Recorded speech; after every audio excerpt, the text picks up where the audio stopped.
Hello guys, and welcome back to Toy Reviews. So for today's episode we have Megatron, or as he is known in this repaint, Galvatron.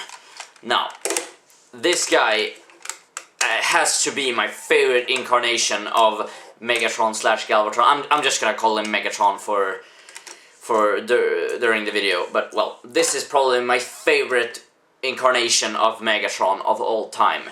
He is fucking awesome. I love this guy. I love how he transforms, I love how he looks, I love how he acts as a character on the show and everything.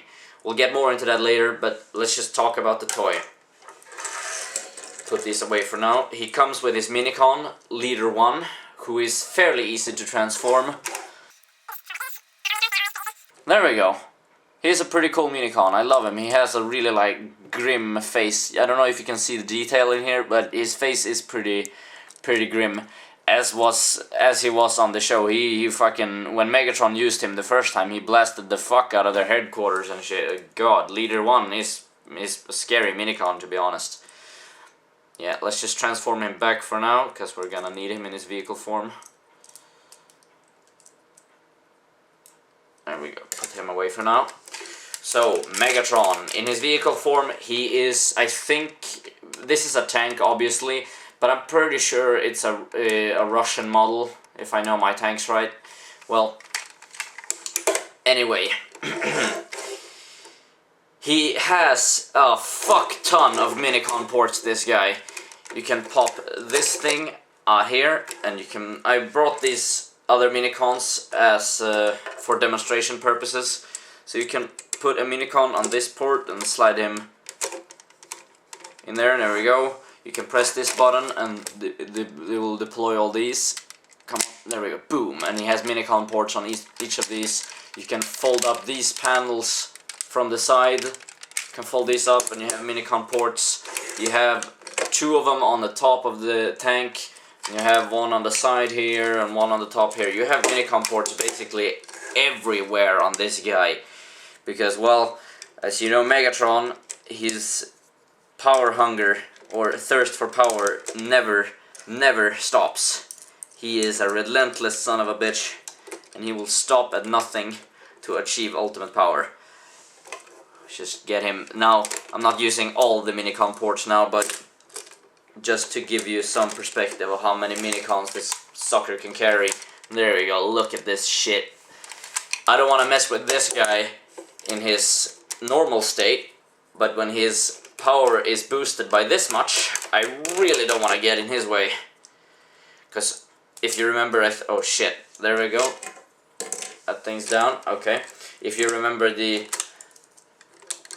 third episode of the entire series, he plugs in Leader 1 for the first time, and he obliterates a fucking mountain with his cannon. So I don't really want to mess with him when he has all these Minicons on him. There we go, put these away for now, keep Leader 1.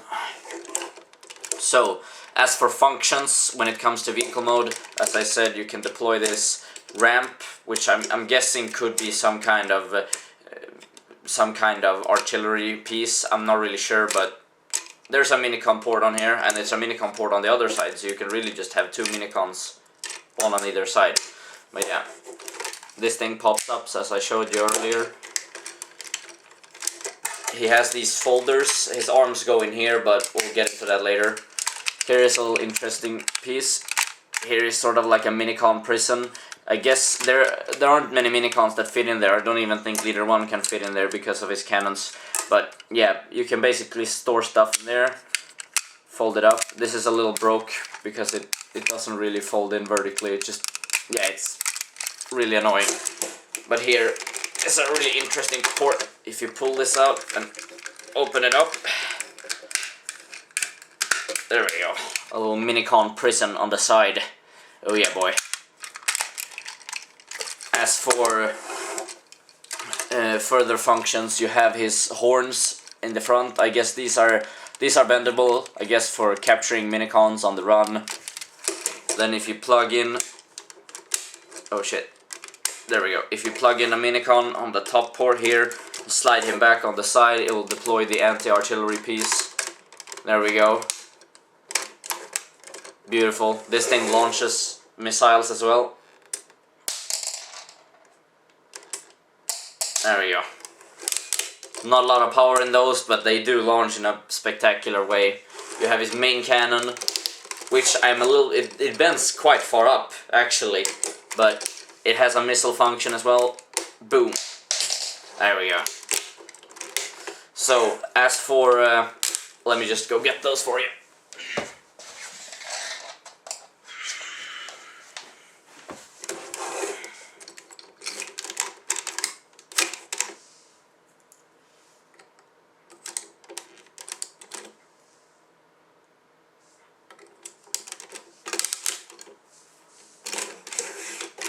There we go.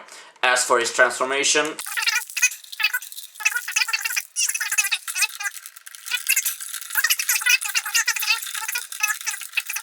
there's a small hook on the side right there that needs to click into this little port. There we go. So that shit clicks together. Otherwise the turret is gonna spin around freely. This way keeps it in place.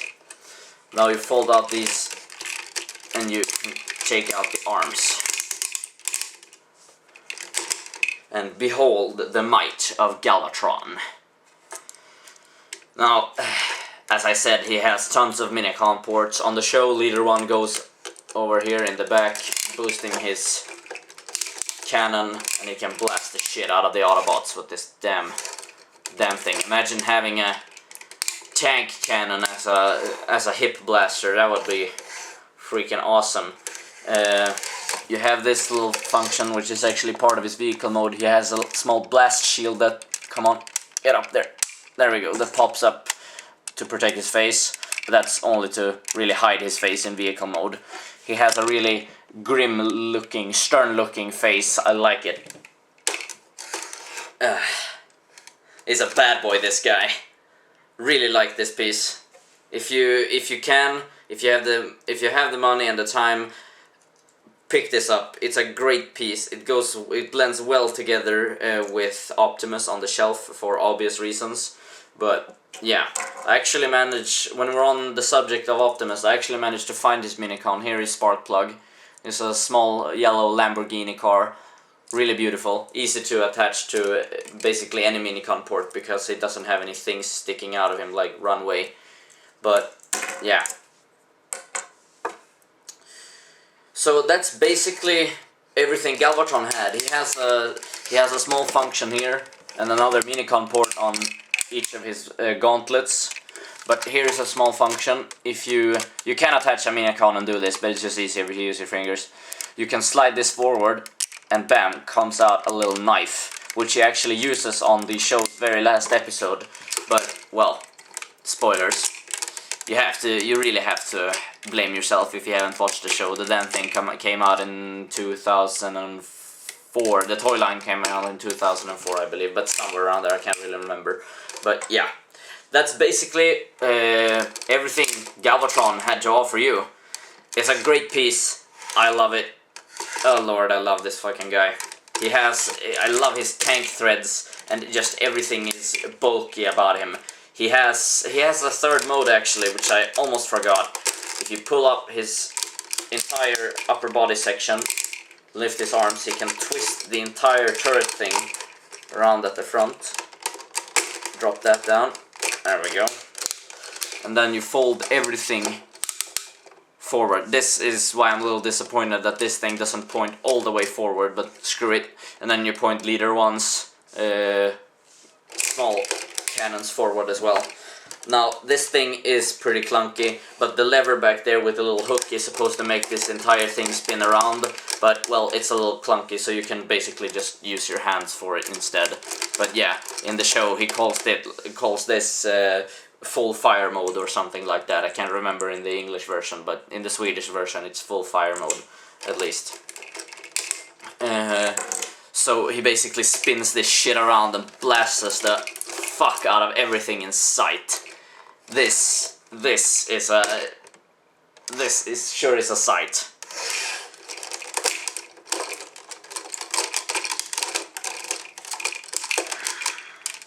Come on, get back there. There we go. So that's basically what Galvatron had to offer you. If you can, pick this piece up, great piece. Thank you all so much for watching. I'll see you next time on Toy Reviews.